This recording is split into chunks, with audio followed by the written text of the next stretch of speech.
സംസ്ഥാനത്തെ സംരംഭകരുടെ ഏറ്റവും വലിയ കൂട്ടായ്മയായ ദി ബിസിനസ് ക്ലബ്ബ് കോഴിക്കോടിന്റെ ആഭിമുഖ്യത്തിൽ ലഹരി ഉപയോഗത്തിനെതിരെ കാർ റാലി സംഘടിപ്പിച്ചു.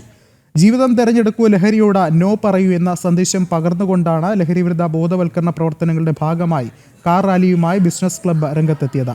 മയക്കുമരുന്ന്, മറ്റ് നിരോധിത ലഹരികൾ തുടങ്ങിയവയെ പ്രതിരോധിക്കുവാനും അവയോട് പോരാടുവാനുമുള്ള സന്ദേശം ആളുകളിലേക്ക് എത്തിക്കുക എന്നതാണ് ഈ പരിപാടിയിലൂടെ ലക്ഷ്യം വയ്ക്കുന്നത്. കോഴിക്കോട് ബീച്ചിൽ നിന്നും ആരംഭിച്ച rally Kozhikode joint RTO Zakariya CP flag off ചെയ്തു. TBC പ്രസിഡന്റും MIGയുടെ ചെയർമാനുമായ MK ഷാജി അധ്യക്ഷത വഹിച്ചു. General secretary Mehroof Manaludi, treasurer KV Zakir Hussain തുടങ്ങിയവരും പങ്കെടുത്തു. ബിസിനസ്സുകാർക്ക്, പ്രത്യേകിച്ച് എന്റർപ്രണേഴ്സിന്റെ സമൂഹത്തോട് ഒരുപാട് റെസ്പോൺസിബിലിറ്റി ഉണ്ടെന്ന് വിശ്വസിക്കുന്ന ആൾക്കാരാണ് ഞങ്ങളെല്ലാവരും. അപ്പോൾ അതിൻ്റെ ഭാഗമായിട്ട് ഇപ്പം നമ്മുടെ യുവതലമുറയെ കാർന്നു നിന്ന ഡ്രഗ്സിനെതിരെയുള്ള ഒരു ക്യാമ്പയിനാണ് ഞങ്ങളിവിടെ നടത്തുന്നത്. അവർക്കുള്ള ഒരു വലിയ മെസ്സേജ് ഞങ്ങൾ കൊടുക്കുകയാണ്.